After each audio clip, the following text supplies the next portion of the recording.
Every time the cost of living goes up, we are told to tighten our budgets, pull ourselves by the bootstraps. And fact is that we've been doing that. As prices go up, we are the ones who are tightening our budgets so we can continue paying our rents, put food on the table, pay our bills.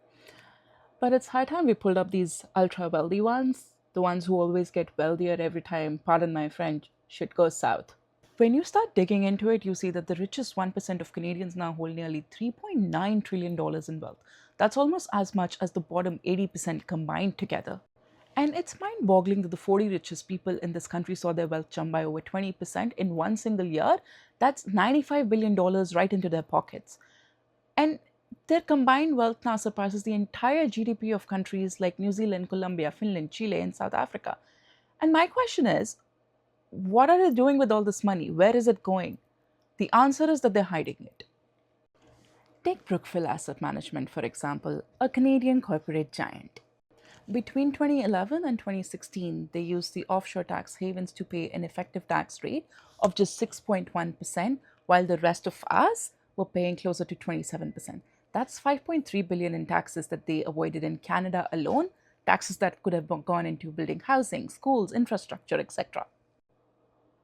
And it's not just the billionaires. Right now, the Canadian oil and gas companies are in line for a $90 billion in windfall. That's profit they actually didn't work for because the war going on in the Swana region, also known as the Middle East, has sent global oil prices soaring. War is a very profitable industry for some, and most of those profits won't even stay in Canada. 73% of the shares in our four biggest oil companies are owned by foreigners, mostly Americans. And these profits are on top of the almost $30 billion in subsidies that we gave to the oil and gas industry. Now, imagine if we tax these windfall profits. Imagine if the billionaires actually paid their fair share of taxes. And before anyone says it's a radical idea, it's not. Countries like Norway, Spain, Switzerland, and Colombia already have them. They've been raising billions for public service for years. And the same goes for a windfall tax. Australia is already starting to look into it. And fun fact, the motion to tax these excess profits was brought forward by an Australian Green, not the big parties.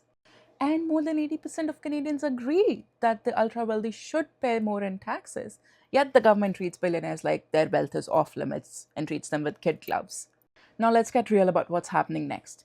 There are three by elections scheduled in the next 2 weeks. If this government gets a majority, nothing is going to change.